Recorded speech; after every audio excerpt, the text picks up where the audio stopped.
जाएंगे। चलिए 1.3 देखिए, right the following rational number, ये रेशनल नंबर दिए गए हैं और इज देयर डेसिमल फॉर्म में terminating and non terminating, terminating है या नॉन टर्मिनेटिंग है।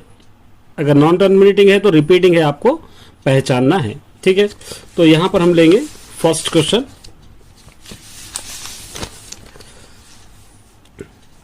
एक्सरसाइज 1.3।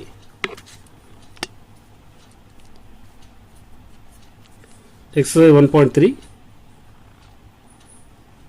क्वेश्चन नंबर 1 का फर्स्ट बिट गिवन है 3/8।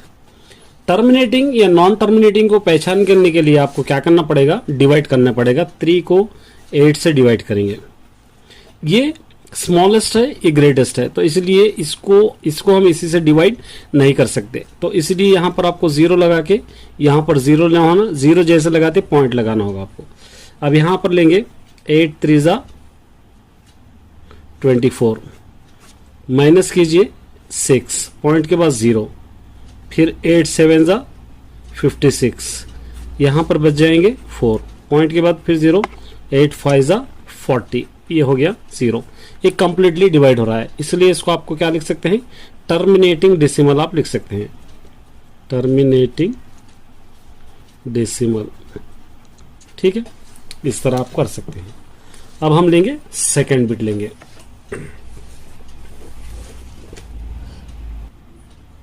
सेकेंड बिट है 229/400।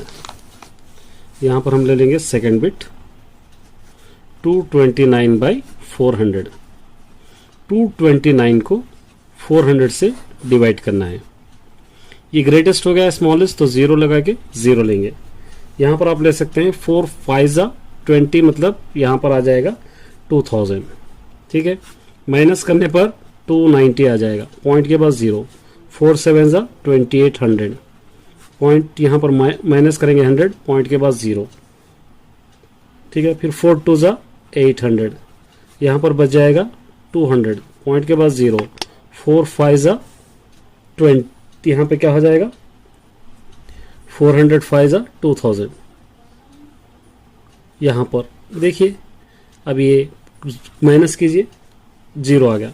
ये भी क्या होगा, terminating decimal.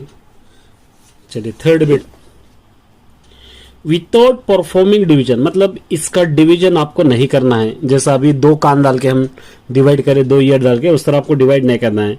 State whether the following rational number will be have terminating decimal है या नॉन टर्मिनेटिंग है, रिपीटिंग डेसिमल है, आपको पहचानना है। डिवाइड किए बगैर आपको डिवाइड नहीं करना है।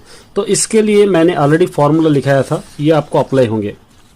2 5 पर टर्मिनेटिंग, ये भी टर्मिनेटिंग, ये नॉन टर्मिनेटिंग होगा लेकिन रिपीटिंग होगा, ये टर्मिनेटिंग होगा, ये टर्मिनेटिंग, ये याद रखना है। तो इसके लिए सबसे पहले आपको ट्रिक याद रखना पड़ेगा, एक थ्योरम याद करना पड़ेगा। इसके लिए पहले क्वेश्चन में लिख लेंगे, क्वेश्चन नंबर 2 का फर्स्ट बिट 13/3125। थ्योरम हमारे पास है 2 power of m into 5 power of n, ये ले लेना है। मतलब डिनोमिनेटर जब भी आप देखेंगे तो आपको 2 या 5 आना चाहिए। इसके अलावा दूसरा अगर साथ आ रहा है तो नॉन टर्मिनेटिंग और रिपीटिंग होगा। अगर बिल्कुल अलग आ रहा है तो वो क्या होगा, नॉन रिपीटिंग नॉन टर्मिनेटिंग होगा। अब इसके लिए आपको 3125 को एलसीएम करना होगा। यहाँ से 5 6 जा 30, 5 2 जा 10, 5 5 जा 5 1 जा 5, 5 2 जा 5 5 जा 5 2 जा 10, 5 5 जा 5 5 जा 5 1 जा। ठीक है, तो क्या हो गया यहाँ पे 13/5 पावर ऑफ 5। यहाँ पर देखिए 2 या 5 रहा तो दोनों में से क्या होगा, टर्मिनेटिंग डेसिमल होगा। ये टर्मिनेटिंग डेसिमल, ये 2 होना चाहिए या 5 होना चाहिए। इसलिए एक और बिट देखेंगे, सेकंड बिट 11/12 है।